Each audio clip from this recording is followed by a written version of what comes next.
मैं बेहद गरीब परिवार से थी। मेरी 4 बहनें थी और कोई भाई नहीं था। पापा को फालिज की शिकायत हो गई थी। वो बेड से उठ भी नहीं पाते थे। इतनी गरीबी में भी मेरी माँ ने अपनी 4 बेटियों की परवरिश में कोई कसर न छोड़ी थी। लेकिन मुझसे बड़ी वाली तीनों बहनों को मेरी माँ ज्यादा पढ़ा नहीं पाई। मेरी सबसे बड़ी 2 बहनों ने 10वीं तक पढ़ाई की और उससे छोटी वाली ने 12वीं में पढ़ाई छोड़ दी थी। मैं ही थी जो किसी तरह ग्रेजुएशन तक पहुँच पाई थी। एक तो गरीबी, ऊपर से सबसे बड़ी बहन निकहत को मिली बेवफाई की वजह से मुझसे बड़ी मेरी 3 बहनों ने सजना संवरना भी छोड़ दिया था। कहीं जाना हो तो बस यूं ही बिना मेकअप के घर से निकल जाते। यही वजह थी कि कोई लड़का उनकी ओर देखता तक नहीं था। मेरी बहनें शकल से इतनी भी बुरी नहीं थी जितनी वो खुद को समझती थी। कुछ समय पहले तक तो मेरे घर में आईना नाम की चीज ही नहीं थी।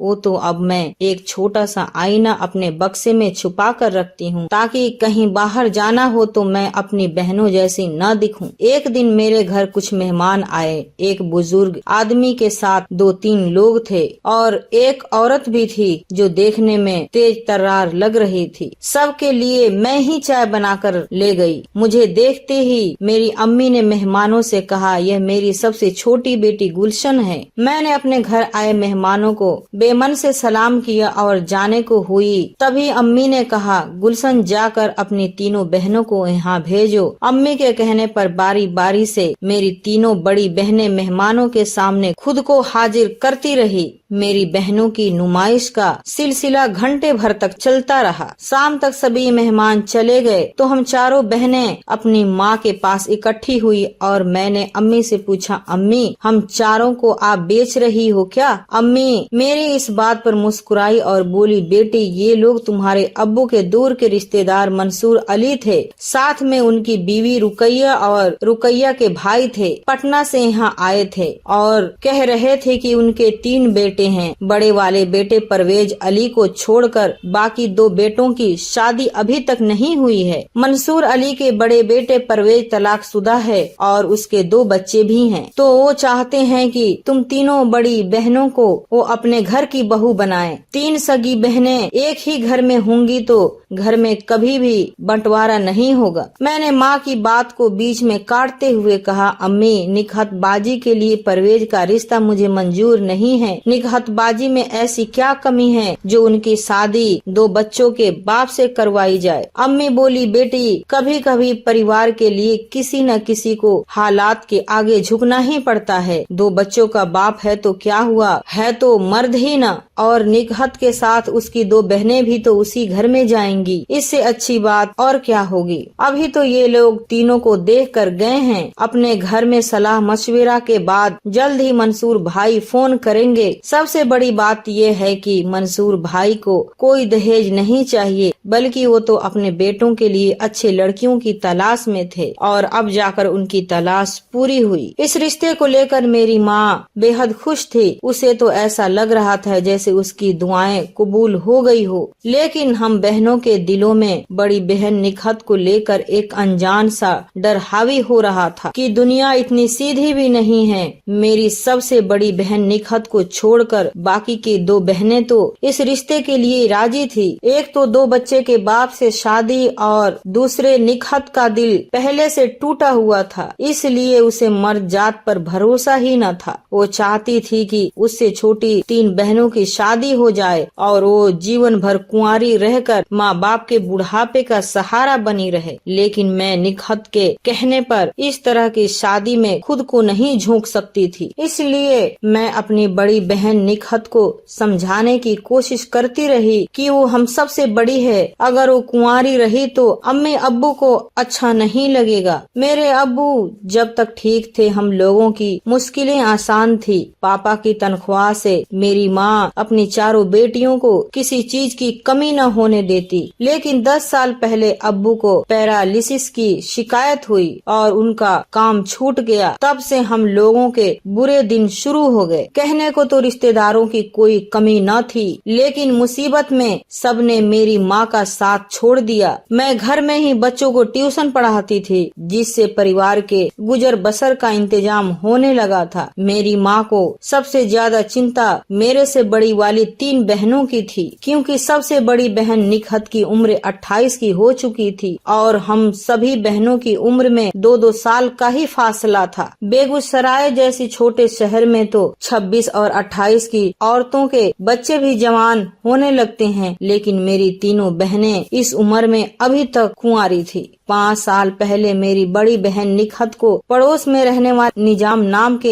एक आदमी से प्यार हो गया था। निजाम अच्छे घर का था, इसीलिए मेरी माँ अपनी बड़ी बेटी निकहत की इश्कबाजी से खुश थी। निजाम घर आता तो माँ उसे दामाद की तरह ही मानती थी और हम सभी बहनें भी निजाम को जीजा कहकर पुकारने लगी थी। एक दिन मेरी माँ ने निजाम से कहा कि बेटा, अब समय है कि निकहत को अपने बीवी बनाकर यहाँ से अपने घर ले जा। उस दिन के बाद से निजाम घर नहीं आया और एक दिन हमारे घर निजाम की शादी का कार्ड आया, जिसे पढ़कर मेरी बड़ी बहन निकहत के सिर पर सवार निजाम के इश्क का भूत पूरी तरह उतर गया। निकहत उस सदमे से कभी उबर ही नहीं पाई। बड़ी बहन के दिल के इस कदर टूटने का असर उससे छोटी दोनों बहनों पर भी पड़ा और उन्होंने इश्क से ही तौबा कर लिया। तब से अब तक 5 साल गुजर चुके हैं, लेकिन मुझसे बड़ी 3 बहनों में से किसी को भी इश्क का बुखार नहीं चढ़ा। एक हफ्ते के अंदर ही मंसूर अली की बीवी रुकैया का फोन आया। मेरी अम्मी 1 घंटे तक उनसे बात करती रही। फोन कटा तो अम्मी खुशी से झूम उठी और उन्होंने हम 4 बहनों को पास बुलाया और बोली, मैं बता नहीं सकती कि इस वक्त मैं कितना खुश हूँ। मंसूर भाई इंसान नहीं फरिश्ता हैं। उन्होंने मेरी सारी परेशानियों को खत्म कर दिया। जल्द ही वे गुलशन को छोड़कर तुम तीनों की शादी का दिन तय करने वाले हैं। एक ही दिन तुम तीनों विदा होकर मंसूर अली के घर चली जाओगी। मैंने अम्मी से कहा, अम्मी, मंसूर चाचा के तीनों लड़के करते क्या हैं? कम से कम तीनों की फोटो मंगवा लेती। अम्मी ने कहा, फोटो मंगवाने की क्या जरूरत, तीनों जल्द ही तेरी बड़ी बहनों को सगाई की अंगूठी पहनाने घर आ रहे हैं। अम्मी के मुंह से यह बात सुनकर निकहत वहाँ से चली गई और बाकी के हम तीनों बहनें किचन में जाकर मंसूर अली की बेटों की बातें करने लगी। शाम के वक्त मैं बच्चों को ट्यूशन पढ़ा रही थी और मुझसे बड़ी दोनों बहनें किचन में थी। तभी मेरी बड़ी बहन निकहत मेरे पास आई और बोली, गुलशन, तुम्हारी क्लास खत्म हो जाए तो थोड़ी देर के लिए मेरे पास आना। इतना कहकर वो अपने कमरे की ओर चली गई। मैंने भी तुरंत बच्चों की छुट्टी की और निकहत के पास चली गई। वो शाम के वक्त अपने कमरे में बैठी कोई किताब पढ़ रही थी। निकहत ने मुझे देखा तो किताब को बंद कर बगल में रख दिया और बोली, गुलशन, मैं मंसूर अली के घर शादी के लिए राजी नहीं हूँ। मैं चाहती हूँ कि मुझे छोड़कर तुम तीनों बहनें मंसूर अली के तीनों बेटों से शादी कर लो। मैंने कहा, बाजी, मैं अभी पढ़ना चाहती हूँ और तुम्हें पता है कि मेरा सपना बहुत बड़ा है। जब तक मैं अपने ख्वाबों को पूरा नहीं कर लेती, मैं शादी नहीं करूँगी। और मंसूर अली अपने बड़े बेटे के लिए तुम्हें ही पसंद करके गए हैं। निकहत ने कहा, गुलशन, मैं सही बात बताऊं तो मैं आज भी निजाम से प्यार करती हूं और उससे मिलने भी जाती हूं। वो शादीशुदा है, उसके 4 बच्चे भी हो चुके हैं, फिर भी मैं उसकी दूसरी बीवी बनने को तैयार हूं। लेकिन मैं निजाम के अलावा किसी और की बीवी नहीं बन पाऊंगी। अगर जबरदस्ती मेरी शादी हुई तो मैं ज्यादा दिनों तक नहीं जी पाऊंगी। अपनी बड़ी बहन निकहत की ये बात सुनकर मैं चौंक गई। एक धोखेबाज इंसान से इस कदर मोहब्बत करने वाला इंसान कोई अव्वल दर्जे का बेवकूफ ही हो सकता है। मैंने अपनी बड़ी बहन को समझाते हुए कहा, तुम गरीब थी इसलिए निजाम ने तुमसे शादी नहीं की और तुम बेवकूफों की तरह उस धोखेबाज से आज भी शादी करने की बात कर रही हो। 2 बच्चों का बाप परवेज उस 4 बच्चों के बाप निजाम से तो लाख गुना बेहतर ही होगा ना। और मान लो परवेज तुम्हारे मन माफिक न भी हुआ, लेकिन यह क्या कम है कि तुम्हारी वजह से बाकी 2 बहनों की जिंदगी संवर जाएगी। अपने लिए नहीं तो अपने 2 बहनों के लिए ही थोड़ा बेहतर सोच लो बाजी। मैं तुम्हारी जगह होती तो इंसान की ओर थूकना भी पसंद न करती। निकहत ने कहा, गुलशन, उस वक्त निजाम ने हालात से मजबूर होकर शादी कर ली, लेकिन वो आज भी सिर्फ मुझसे ही प्यार करता है। मैंने कहा, बाजी, आप आज भी निजाम को लेकर बहुत बड़ी गलतफहमी पाले बैठी हो। अगर निजाम کے علاوہ تم کسی اور سے شادی کی بات کرتی نا تو میں تمہارا ساتھ دیتی، لیکن تم غلط ہو، میں تمہیں اس کمینے کی دوسری بیوی ہرگز نہ بننے دوں گی۔ نکہت نے مجھے سمجھانے کی بہت کوشش کی لیکن میں نہ مانی اور غصے میں نکہت کے روم سے نکل کر کچن میں چلی گئی۔ میں کچن میں ہی تھی کہ امی بھی وہاں آ گئی۔ وہ پھر سے بڑی خوش نظر آ رہی تھی۔ بولی منصور علی کا فون تھا، اسی سنڈے کو وہ لوگ سگائی کے لیے گھر آ رہے ہیں اور وہ کہہ رہے تھے کہ اسی مہینے شادی بھی کر دیں گے۔ یہ خبر جب میری بڑی بہن نکہت تک پہنچی تو وہ اور زیادہ پریشان ہو گئی۔ اگلے دن نکہت کسی بہانے گھر سے نکلی تو میں سمجھ گئی کہ وہ نظام سے ملنے جا رہی ہے۔ شام تک نکہت گھر آ گئی اور سر میں درد کا بہانہ بنا کر اپنے روم میں چلی گئی۔ جیسے جیسے دن بیت رہے تھے ویسے ویسے نکہت کا سر درد بڑھتا جا رہا تھا۔ وہ پورے دن اپنے کمرے سے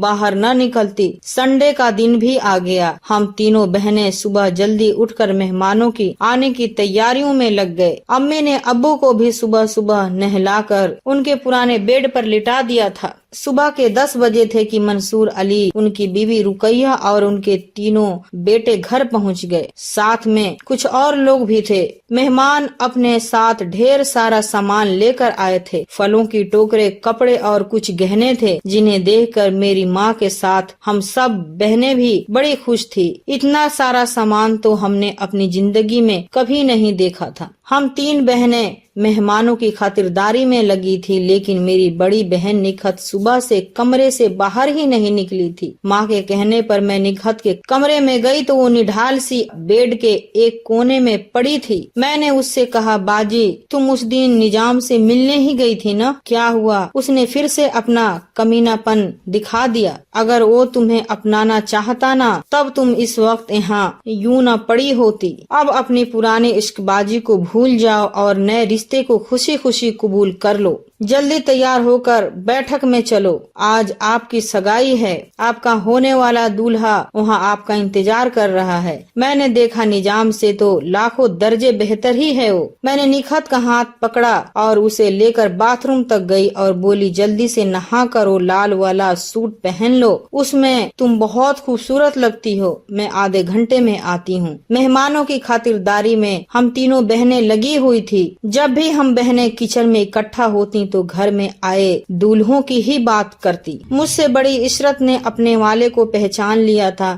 میں نے مسکراتے ہوئے عشرت سے کہا، باجی زیادہ جلدی بازی نہ کرو، کیا پتا جسے تم اپنا دولہا سمجھ رہی ہو وہ کل کو تمہارا جیٹھ ہو جائے۔ عشرت نے بھی مسکراتے ہوئے جواب دیا، میری نگاہیں کبھی دھوکہ نہیں کھا سکتی، تم دیکھنا جو سفید چیک والی قمیض پہن کر بالکل داہنے اور بیٹھا ہے نا وہی میرا والا ہے۔ اتنا کہہ کر عشرت نے شربت کی ٹرے ہاتھ میں لی اور شرماتی ہوئی بیٹھک کی اور چلی گئی۔ میرے بغل میں عشرت سے چھوٹی والی میری بہن کوثر کھڑی تھی جو مٹھائیوں کو برتن میں نکال رہی تھی۔ میں نے وہی سوال کوثر سے کیا تو وہ بھی شرما گئی اور بولی، پیلی سی قمیض میں جو منصور چاچا کے پاس کرسی پہ بیٹھا ہے نا وہی۔ اتنا کہہ کر وہ بھی بیٹھک کی اور نکل پڑی۔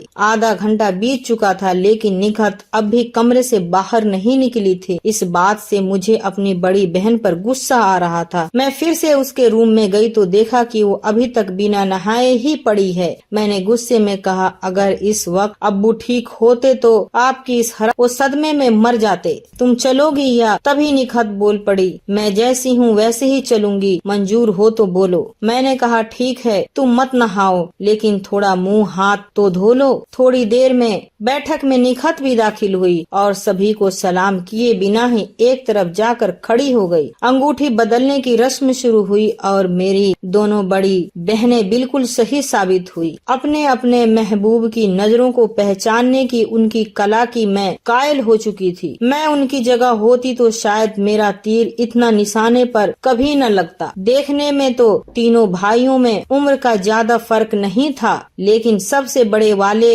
کے سر پر بال غائب تھے۔ میں سوچ رہی تھی کہ شاید نکہت کو نظام کی کمی زیادہ نہ کھلے گی کیونکہ نظام کے سر پر بھی بال نہیں تھے۔ سگائی ہو چکی تھی، اب دونوں اور شادیوں کی تیاریاں چل رہی تھی۔ منصور علی کی دہیج کو لے کر کوئی ڈیمانڈ نہیں تھے۔ फिर भी शादी में खर्च तो होता है, इसीलिए अम्मी ने बेटियों की शादी के लिए खेती की हमारी पुश्तैनी जमीन गिरवी रख दी थी। घर में सबसे ज्यादा काम मेरे कंधों पर आ गया था, क्योंकि मेरी 3 बहनों की शादी थी। मैं इस शादी को लेकर बेहद खुश थी, क्योंकि अब मैं अकेली इस घर में रहकर अपनी पढ़ाई पूरी कर सकती थी और अपनी मर्जी से अपने आशिक आफ्ताब से शादी भी कर सकती थी। आफ्ताब मुझसे बहुत प्यार करता और मुझसे जल्दी शादी करना चाहता था, लेकिन मेरी बड़ी 3 बहनों की कुंवारी रहते हुए मैं अपनी शादी के बारे में तो सोच भी नहीं सकती थी। अब तक बिल्कुल ऐसा ही हो रहा था जैसे मैं ख्यालों में सोचा करती थी कि किसी तरह मेरी बहनों की शादियां हो जाए ताकि मैं भी अपने आफ्ताब से शादी कर सकूं। शादी का दिन आ गया। मैं पूरे दिन अपनी बहनों को तैयार करती रही। निखत को तैयार करना बेहद मुश्किल काम था, लेकिन मैंने किसी तरह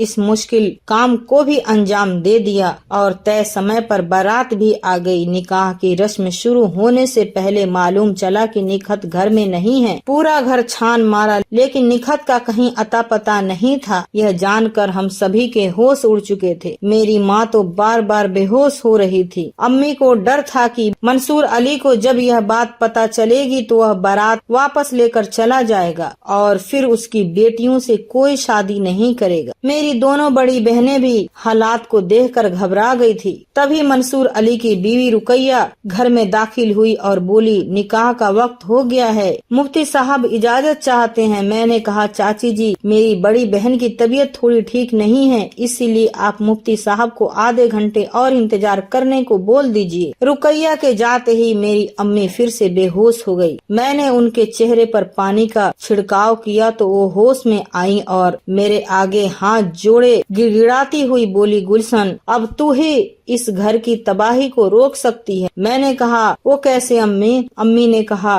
निखत की जगह तू परवेज की दुल्हन बन जा। माँ की यह बात सुनकर मेरे तो होश उड़ चुके थे। मैंने कहा, अम्मी तुम पागल तो नहीं हो गई हो? अच्छा ये होगा कि तुम रुकैया चाची को यहाँ बुलाकर उनसे साफ साफ पूरी बात बता दो। निखत के बिना परवेज की शादी नहीं हो पाएगी, लेकिन बाकी की 2 बहनों की शादी तो हो ही जाएगी। मेरी यह बात सुनकर अम्मी ने रोते हुए कहा, निखत के गायब होने की खबर जैसे ही मंसूर अली को पता चलेगी, वो इस बात को बर्दाश्त नहीं करेंगे और इज्जत के नाम पर बारात वापस लेकर चले जाएंगे। अब मेरी बेटियों की शादी कभी नहीं हो पाएगी। इतना कहकर मेरी माँ फिर से बेहोश हो गई। दुल्हन के लिबास में वहीं खड़ी मेरी बड़ी बहन इशरत ने कहा, गुलशन जिद न करो, तुम नहीं मानी तो अम्मी की जान चली जाएगी। यह कहकर वह भी रोने लगी। दरवाजे पर बारात का शोर था और इधर घर में मातम पसरा हुआ था। तभी रुकैया बेगम घर में आ गई और जब उन्होंने मेरी अम्मी की ऐसी हालात देखी तो उन्हें भी मामले को समझते देर न लगी। वो बोली, सगाई वाले दिन निखत ने किसी को सलाम दुआ तक नहीं की थी। मैं तो तभी समझ गई थी कि मामला गड़बड़ है, लेकिन अपने शौहर की जिद के आगे मुझे यह रिश्ता मंजूर करना पड़ा। अब या तो मेरे तीनों बेटों का निकाह होगा या फिर किसी का भी नहीं होगा। बोलो जल्दी, मैं मुफ्ती को अंदर भेजूं या फिर मैं 5 मिनट का वक्त और देती हूँ। इतना कहकर रुकैया बेगम तेज कदमों से घर से बाहर निकल गई। मेरी दोनों बड़ी बहनें मेरे आगे ऐसी खड़ी थी जैसे मैं कोई दूसरी दुनिया से आई हुई इंसान हूँ। 5 मिनट बाद जब रुकैया बेगम दोबारा लौटकर कमरे में आई तो अपने घर की इज्जत और अपनी माँ के साथ अपने 2 बड़ी बहनों की जिंदगी बचाने के लिए मैंने अपनी ख्वाहिशों की कुर्बानी दे डाली और शादी के लिए हाँ कर दी। जैसे ही मैं शादी को राजी हुई, मेरी अम्मी को होश आ गया। मेरी रजामंदी पाते ही रुकैया बेगम खुश हो गई, लेकिन मैंने उनके सामने अपनी शर्त रख दी। मैंने कहा, मैं आपके बड़े बेटे परवेज से निकाह तो कर लूंगी, लेकिन अभी रुखसत नहीं होऊंगी। अगर मेरी यह शर्त मंजूर है तो मैं निकाह को तैयार हूँ। वो बोली, ठीक है, निकाह के बाद जब तुम्हारा जी चाहे परवेज को बोल देना, वो तुम्हें विदा करा ले जाएगा। मैं अपनी बहनों में सबसे छोटी थी, लेकिन वक्त ने मुझे अपनी बड़ी बहनों की जेठानी बना दिया। मुझसे बड़ी दोनों बहनें अपनी ससुराल चली गई, लेकिन मैं अपने घर पर ही रही। परवेज से निकाह के साथ ही मेरे सारे सपने टूटकर बिखर चुके थे और आफ्ताब के लिए मैं बेवफा बन चुकी थी। लेकिन मुझे कोई अफसोस नहीं था, क्योंकि मेरे सपने मेरे परिवार की खुशियों के نام پر قربان ہو چکے تھے۔ ایک کی قربانی سے اگر کئیوں کی زندگی بہتر ہو سکتی ہے تو ایسی قربانی پر افسوس کیسا۔ میں مائکے میں رہ کر اپنے بکھر چکے خوابوں کو سہیجنے کی کوشش میں لگی ہوئی تھی۔ میں نے طے کیا تھا کہ گریجویشن فائنل ہونے کے بعد ہی میں اپنے سسرال جاؤں گی، اسی لیے جی جان سے اپنی پڑھائی میں لگ گئی تھی۔ اس بیچ پرویز سے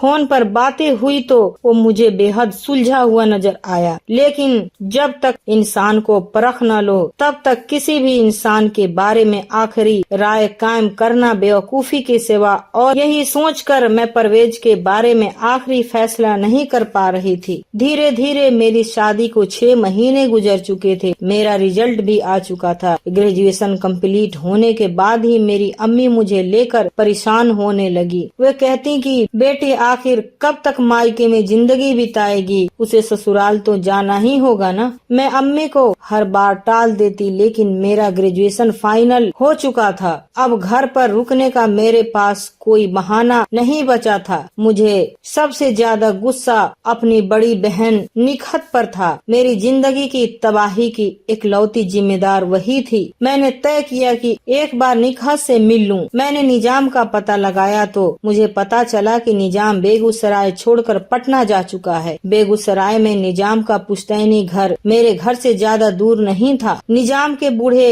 ماں باپ ابھی بھی یہیں رہتے تھے۔ میں ایک دن صبح ہی نظام کے گھر پہنچ گئی۔ نظام کے ابو نے دروازہ کھولا۔ میں نے ان سے پوچھا تو انہوں نے بتایا کہ نظام تو اپنے پریوار کے ساتھ پٹنہ میں رہتا ہے۔ میں نے نظام کے ابو سے نظام کا پٹنہ والا ایڈریس لیا اور گھر آ گئی۔ میں نے اپنے شوہر پرویز کو فون کیا اور بولی پرویز میرا گریجویشن پورا ہو چکا ہے، اب جب آپ کو سمے ملے تو مجھے یہاں سے پٹنہ لے چلنا۔ اگلے ہی دن پرویز میرے گھر پہنچ گیا۔ پرویز کو گھر دیکھ کر میری امی بے حد خوش تھی، لیکن میں اپنے بوڑھے ماں باپ کو اکیلا چھوڑ کر نہیں جانا چاہتی تھی، لیکن مجبوری تھی۔ مجھے اپنی بڑی بہن نکہت سے اپنی بربادی کا حساب مانگنا تھا۔ میں نے اپنا سامان پیک کیا اور امی سے ودا لے کر پرویز کے ساتھ پٹنہ کے لیے نکل پڑی۔ اپنی سسرال میں اپنے دونوں بہنوں سے مل کر مجھے بہت خوشی ہوئی۔ پٹنہ میں منصور علی کے بڑے سے گھر میں میری دونوں بہنیں بھی کافی خوش تھیں۔ ہماری ساس رقیہ بیگم کافی اچھی انسان ہے، یہ مجھے سسرال آ کر ہی معلوم چلا۔ میں رقیہ بیگم کی سب سے بڑی بہو تھی، اسی لیے رقیہ بیگم ہر بات پر مجھ سے صلاح لیا کرتی تھی۔ وہ مجھ سے کہتی کہ تم اپنی بڑی بہنوں سے بہن کا نہیں بلکہ جیٹھانی کا رشتہ رکھنا۔ رقیہ بیگم کے سامنے میری دونوں بہنیں مجھے اپنی جیٹھانی ہی مانتی تھی، لیکن جب رقیہ بیگم آس پاس نہیں ہوتی تو میں اپنی دونوں بہنوں کی پرانی والی گلشن ہو جاتی۔ دونوں بہنوں کے شوہر بھی اچھے تھے۔ میرے شوہر کے دونوں بچے مجھے امی تو نہیں کہتے، لیکن میں ان دونوں کو اپنے بچوں کی طرح ماننے لگی تھی اور میں نے خود اپنا بچہ نہ پیدا کرنے کا فیصلہ کر لیا تھا۔ پرویز جیسا بھی تھا، اب میں اسے اپنا شوہر مان چکی تھی۔ وہ میرے ہر فیصلے میں میرا ساتھ دیتا اور میری آگے کی پڑھائی کے لیے بھی اس نے ہاں کر دی تھی۔ ایک صبح میں ایم اے کا فارم جمع کرنے گھر سے نکلی اور فارم جمع ہونے کے بعد میں سیدھے نظام کے ایڈریس پر پہنچ گئی۔ مجھے لگا تھا کہ نکہت دروازہ کھولے گی، لیکن میرے سامنے نظام کی پہلی بیوی انجم کھڑی تھی۔ وہ بولی آپ کون؟ میں بولی میں نکہت کی بہن گلشن ہوں۔ میرے منہ سے اتنا سنتے ہی وہ مجھے گھر میں بولی میری بہن نے آپ کی ہی زندگی برباد نہیں کیا، بلکہ میری زندگی کی بربادی کی داستان بھی میری بہن نکہت نے ہی لکھی ہے۔ میں نے اپنی کہانی نظام کی بیوی کو سنا ڈالی، تبھی میرے سامنے نظام بھی آ گیا اور مجھے اپنے گھر میں دیکھ کر نظام بڑا حیران ہوا۔ میں نے کہا تمہاری دوسری بیوی نکہت کہاں ہے؟ اسے باہر نکالو، مجھے اس سے کچھ ضروری سوال کرنے ہیں، پھر میں واپس چلی جاؤں گی۔ نظام نے کہا اتنی اتاولی کیوں ہو رہی ہو گلشن، تمہارے سارے سوال کے جواب مل جائیں گے۔ میں نے کہا نکہت اپنی شادی والی رات غائب ہوئی تو وہ کہاں گئی؟ نظام نے مسکراتے ہوئے کہا اپنی شادی والی رات وہ بھاگ کر میرے پاس ہی آئی تھی۔ میں نے کہا تو اس وقت وہ کہاں ہے؟ نظام نے جواب دیا میں نے نکہت کو کال کر دیا ہے، وہ نزدیک ہی رہتی ہے، اپنے شوہر کے ساتھ ابھی یہاں پہنچ رہی ہے۔ میں نظام کے گھر बैठी थी मुझे काफी वक्त लग जाता, इसीलिए मैंने अपने शौहर परवेज को कॉल कर पूरी बात बताई और उसे भी निजाम के घर बुला लिया। परवेज की दुकान नजदीक ही थी, इसीलिए वो 10 मिनट में मेरे भेजे गए लोकेशन पर पहुंच गया। थोड़ी देर में मेरी बहन निखत भी आ गई और उसके साथ जो आदमी था उसे देखकर तो मेरे पैरों के नीचे से जमीन खिसक गई। यह आफताब था जिसने कभी मेरे साथ जीने मरने की कसम खाई थी। वो इस वक्त मेरी बड़ी बहन का शौहर बनकर मेरे सामने बैठा था। बिना कुछ पूछे ही मेरे सारे सवालों का जवाब मिल चुके थे। फिर भी मैंने निखत से पूछा, तुम तो निजाम से शादी करने के लिए घर से भागी थी ना? निखत ने जवाब दिया, मैं परवेज से शादी हरगिज नहीं करना चाहती थी। शादी वाले दिन मैं पिछले दरवाजे से निकली और सीधे निजाम के पास पहुंच गई। उस वक्त निजाम बेगूसराय ही रहता था। मुझे लगा कि निजाम मुझे अपना लेगा, लेकिन ऐसा कुछ नहीं हुआ। जब मैं निजाम के घर पहुंची तो निजाम ने मुझसे साफ साफ मना कर दिया। वो मुझसे दूसरी शादी करके अपनी शादीशुदा जिंदगी को तबाह नहीं करेगा। निजाम ने मुझे ठुकरा दिया और घर में लौटकर जा नहीं सकती थी, इसीलिए मैंने ट्रेन के आगे कूदकर खुदकुशी करने का मन बनाया और निजाम के घर से बाहर निकल सीधे रेलवे लाइन पर पहुंचकर किसी तेज रफ्तार ट्रेन का इंतजार करने लगी। वहीं दूसरी ओर एक आदमी खड़ा था जो मेरी तरह ही सुसाइड करने वहां पहुंचा था। तेज रफ्तार से आती एक ट्रेन की तेज रोशनी जब हम दोनों के चेहरों पर पड़ी तो